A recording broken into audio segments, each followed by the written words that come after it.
AMC is moving in a quiet way, and short sellers might not be ready for it. AMC has been going up again over the past few days, and this isn't just happening with one stock. When you dig deeper, you start to see signs that point to more stress on short situations. The change in borrow fees and the number of shares available is one of the obvious signs. It's getting harder for short sellers to find and borrow shares because the number of available shares is going down. At the same time, the cost of getting money is going up.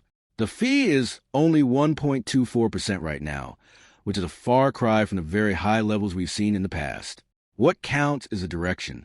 Since borrowing costs are going up at the same time as price changes, this could mean that more people want to buy AMC shares to try to stop the price from going up. Another important thing to keep an eye on is how big blocks of shares start to become available at random, like when about 1.3 million shares all of a sudden showed up. There's ongoing speculation that some of these could be synthetic in nature. However, since banks have only recently joined AMC, it's also possible that some of these shares are being lent out by bigger brands. The bigger picture stays the same no matter what.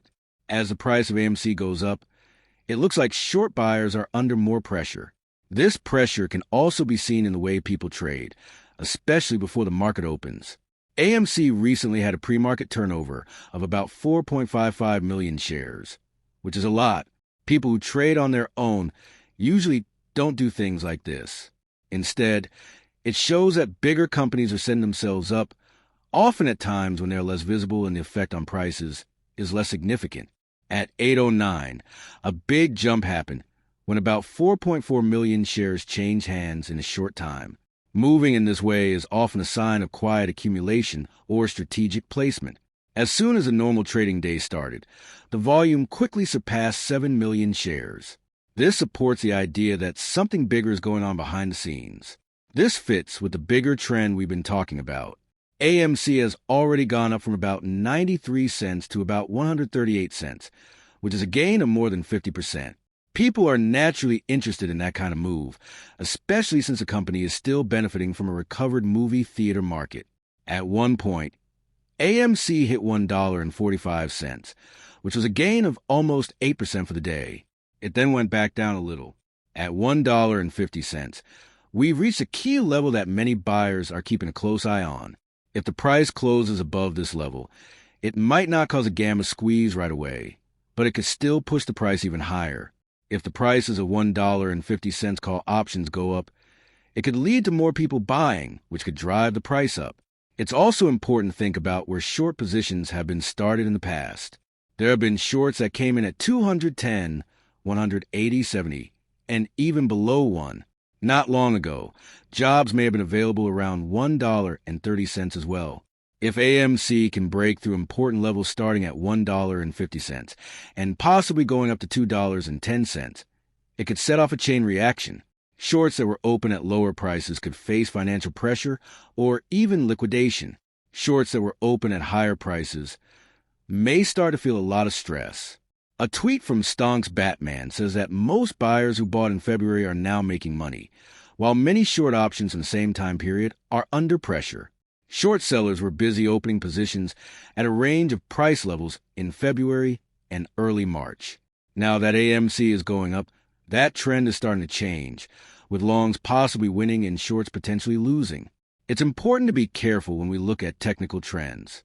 People have long thought that AMC was a highly manipulated stock, which shows that basic technical analysis doesn't always give us the whole picture. But trends from the past can still tell us about how people feel about the market. It's interesting that the way prices are acting now is similar to how they have behaved in the past, including before big moves in 2021. Price structures that form in the same way over and over again suggest that something familiar may be happening again. If history were to repeat itself, even just a little, the good things that might happen could be big. There are predictions that the price could go up by 100%, 500%, or even more. Of course, nothing is certain, and these are not predictions. They are just observations based on fact from the past and how people feel right now. AMC has run into trouble on shorter time frames, but it keeps showing strength by turning bearish setups into positive ones. It's a good sign when you can handle downward pressure and build support. There is clear buildup and steady buying interest across a number of time frames, which supports the overall bullish story. Giovanni Joe has a different point of view. He says that steady, managed growth is more important than sudden spikes. AMC recently stayed above 35 cents, showing that it is strong without being very volatile. When prices went up quickly by 50% in the past, trade often stopped and prices dropped sharply. A climb that is slower and more smooth, like steady gains of 5 to 10% per day, might be more stable and harder to stop. It's interesting that the story about AMC in popular media seems to be changing. Not long ago, people were talking about the risks of bankruptcy, reverse splits, and delisting. Right now, some news sources say that AMC has a clear way to a 24% gain. This does admit that there might be value, but it also sets a pretty low expectation, which some people think could lead investors who aren't as knowledgeable to sell early when that goal is met. There are also signals from the market as a whole that put AMC's position in a bigger picture. It is said that investor Michael Burry has increased his position in GameStop, noting possible catalysts and limited downside. More and more people are talking about how unstable the market is, and how single stocks are likely to be more volatile than averages like the S&P 500.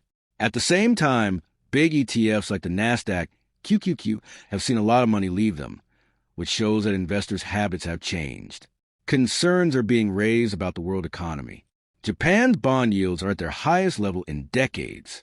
Inflation is going up in the U.S., and overnight lending rates are going down. The amounts of reverse repo are changing, and the private credit markets are showing signs of stress. All of these things add to the general feeling of unease and the chance of a bigger market downturn.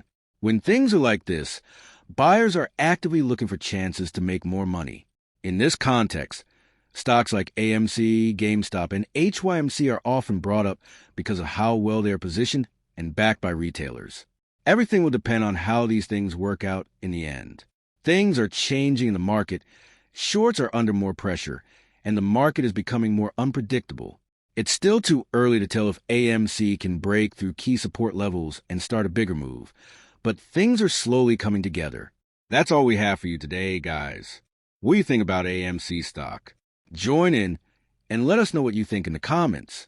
Thanks for watching it.